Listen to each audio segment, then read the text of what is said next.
Einige von euch hatten bei dem Unboxing-Video von mir, von dem Pellet Smoker, gefragt, ob ich nicht mal was auf dem Pellet Smoker zubereiten kann.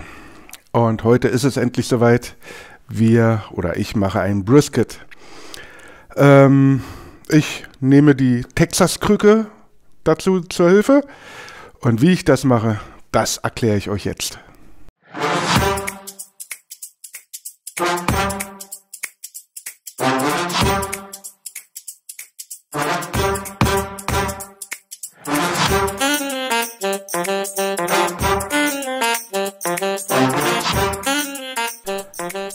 Hallo liebe Freunde des guten Geschmacks und willkommen zurück bei Ratzfatz Schlemm.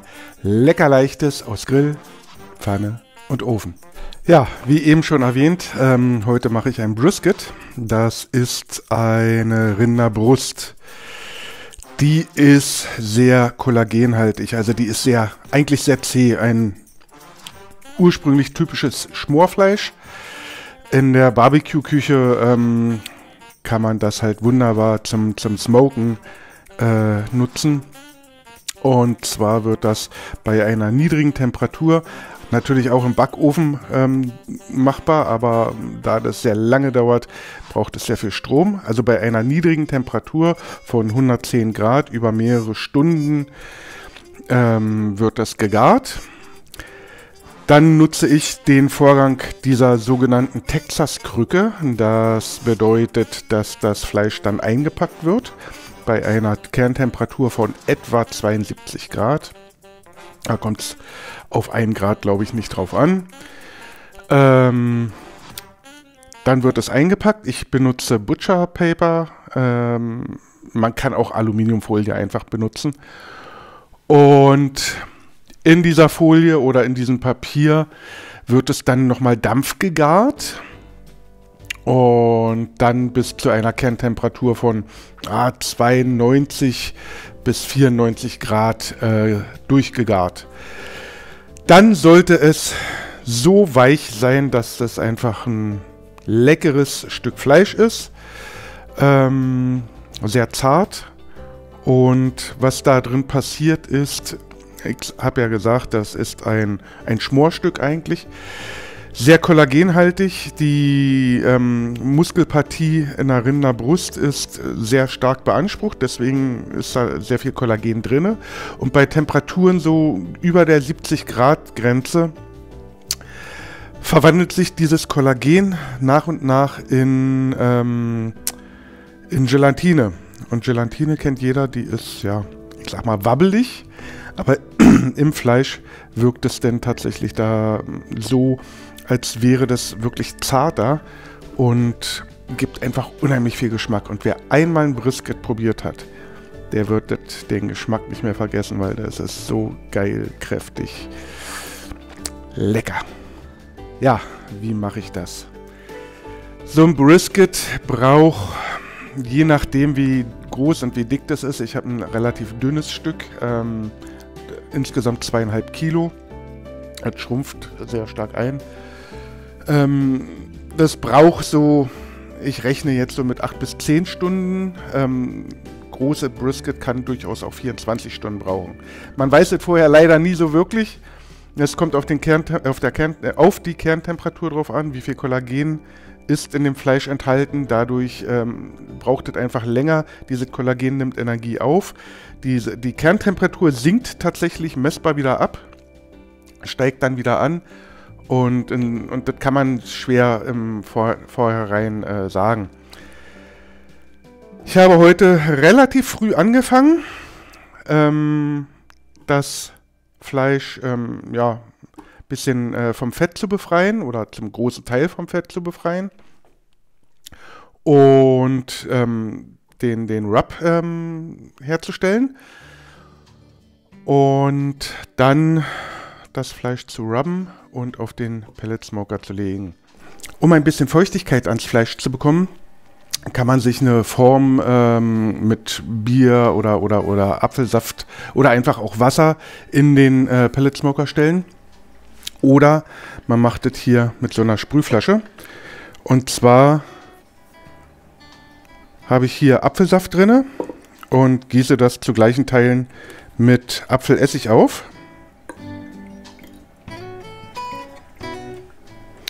Und der Apfelessig wird dann hier in so eine Spritzflasche gegossen oder diese Apfelsaft-Apfelessig-Mischung. Und dann aufs Fleisch gespritzt, so einmal die Stunde. Anfangen werde ich mit dem Rub. Da halte ich es relativ puristisch. Einen sogenannten SPG-Rub. SPG auf Deutsch. Soll heißen Salz, Pfeffer und G für Garlic, also Knoblauch. Wäre hier zusätzlich nämlich noch Zwiebelpulver und etwas Paprikapulver. Und zwar jeweils 2 Teelöffel. Salz ist da, Pfeffer ist da noch nicht ausreichend vorhanden. Den male ich mir jetzt noch schnell frisch. Nochmal einen Teelöffel etwa.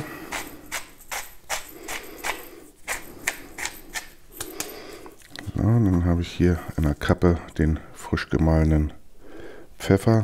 2 Teelöffel Knoblauchpulver. 2 Teelöffel Zwiebelpulver, 2 Teelöffel Meersalz,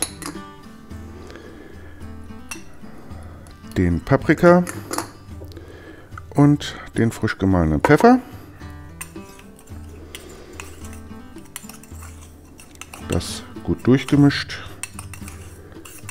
Und das ist dann unser Rub, den wir gleich benutzen, womit wir das Fleisch dann vorab würzen. Das Fleisch selber, das ist hier eine Rinderbrust von der Deutschen Ferse.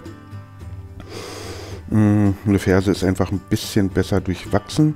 Allerdings diese Fettauflage, die nehmen wir runter jetzt. Und das ist so ein bisschen Arbeit, aber das ja, ist auch übersichtlich. Das Fleisch hier stammt aus dem Großmarkt. Ich hatte einfach die Zeit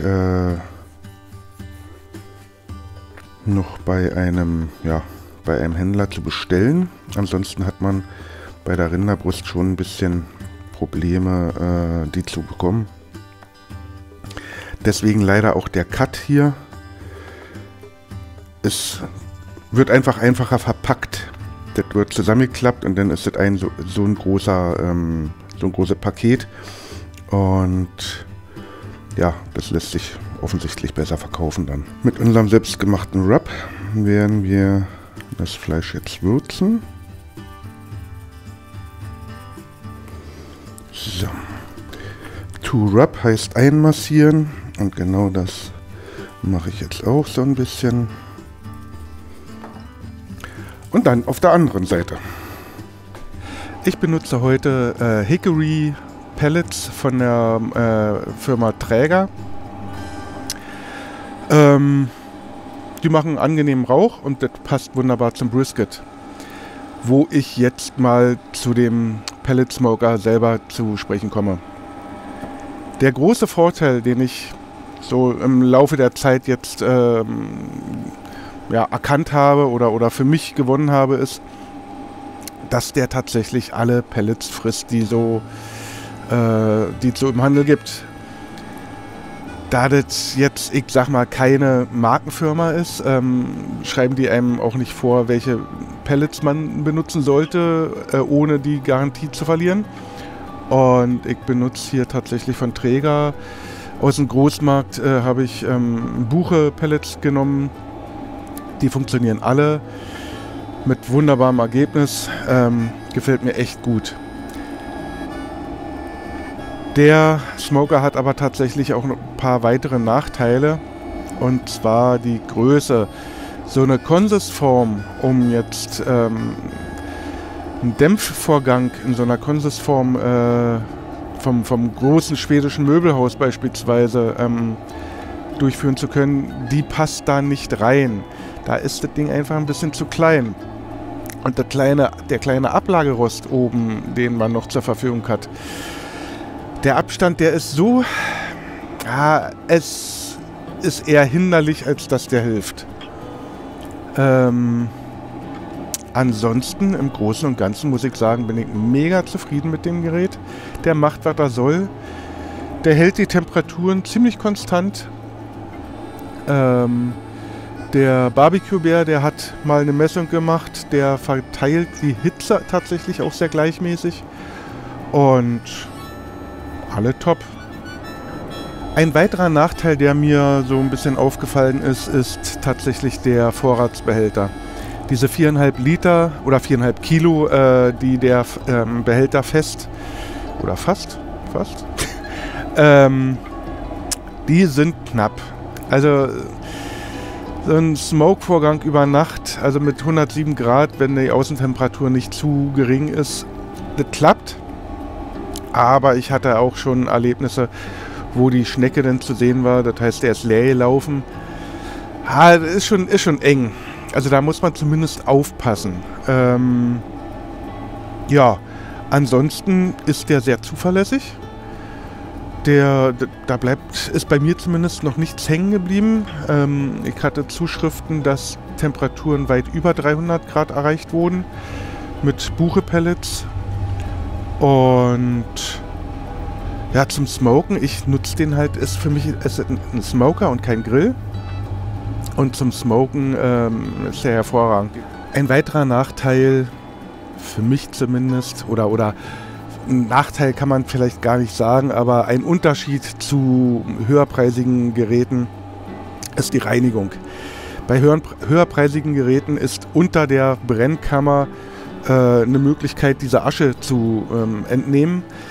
Diese Möglichkeit hat man hier nicht. Das heißt, ich muss dieses Hitzeverteilungsblech oder die Fettablaufschale abnehmen und muss das ganze Gerät aussaugen. Andere Möglichkeit habe ich nicht. Und das muss man auch relativ regelmäßig machen, denke ich. Weil ich glaube, sonst ersticken die Pellets relativ schnell in der alten Asche. Hatte ich noch nicht den Fall, aber ich würde das erwarten. Insofern mache ich den tatsächlich sehr regelmäßig sauber nach jedem längeren Garvorgang. So, die 72 Grad sind erreicht. Das Brisket hat jetzt, ich glaube, 3,5 Stunden gebraucht. Aber wie gesagt, es ist relativ dünn. Größere Stücken brauchen auch durchaus länger. Der Pellet Smoker hat die 107 Grad, jetzt zeige ich da 108 Grad an, echt konstant gehalten. Und jetzt geht es ans Einpacken. Aber das sieht doch schon mal vielversprechend aus. So, das Thermometer versetze ich jetzt ein wenig, weil ich das mit einpacken möchte. Gar ist es noch nicht. Es ziert sich ein wenig. So, aber schön saftig sieht es aus. Dann sprühen wir das Fleisch ein und ruhig aufs Papier hier auch ordentlich Flüssigkeit.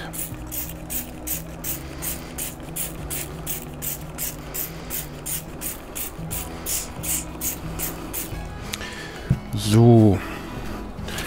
Und dann wird das eingepackt. Einmal so. So.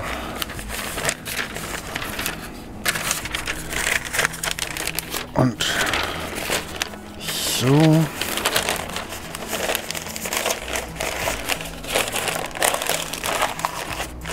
So. Und so kommt es wieder auf den Pellet Smoker, den ich jetzt auf 148 Grad hochgestellt habe. Was die Dingste angeht, halte ich mich an Pastrami, was eigentlich ja auch eine Rinderbrust ist, bisschen anders zubereitet. Kommt im Übrigen auch noch demnächst. Und da wären wir bei 100 Gramm bei einem Dingster. Mit den Kartoffeln zusammen sind wir insgesamt dann bei 5 Dingster. Sollte euch das Video gefallen haben, liken, abonnieren und Glocke drücken und den da immer gern gesehen. Dann werden wir mal auspacken. Wow. Das sieht gut aus. Schauen wir mal, machen wir mal hier einen Mittelschnitt.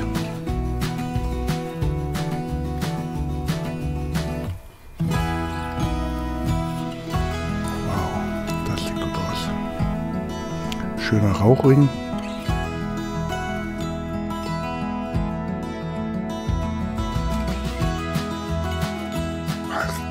Halt.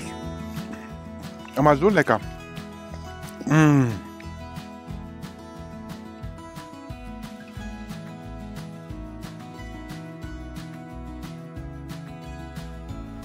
So, das eben war ja nur Naschen, damit das nicht, ob das nicht giftig geworden ist.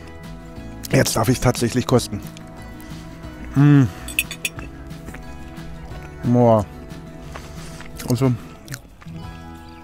dieser Rauch. Wahnsinn. Echt lecker. Ich habe mir noch einen Maiskolben dazu gemacht, bisschen Paprika angegrillt, ein paar Kartoffeln dazu. Vielleicht macht das mal nach. Ich kann euch sagen, super lecker. Und selbst die, sicherlich nicht die allerbeste Qualität aus dem Großmarkt, aber auch die ist echt klasse. Ich hoffe, wir sehen uns nächste Woche wieder und bleibt gesund. Euer Carsten. Ciao.